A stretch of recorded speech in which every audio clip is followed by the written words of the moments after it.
I've made a Chinese New Year cake. It's basically kind of like a mochi style cake-ish thing, and it tastes really nice.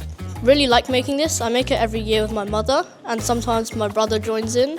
I've made Spritz Quebec from Germany, and it's like a shortbread with chocolate half side and shortbread the other side. So my dad's German, so I made them. Yeah, it was really fun because at the end, I was really proud of making it.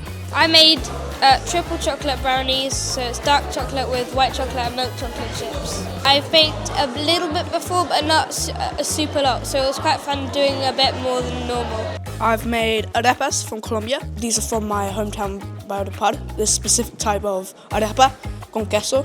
And I've made them like this because I want to show people how the cuisine is back where I used to live. So I made a strawberry tart. I made it with my mum, and I enjoy making it, and I've made it a lot of times before. I've made chicken and meat mini wrap. I'm Arabic, and it's like closest thing I could do to shawarma. I made it with my dad. He cooked the meats, and like me and him wrapped all the wraps together with all the vegetables and sauce. I enjoyed it a lot.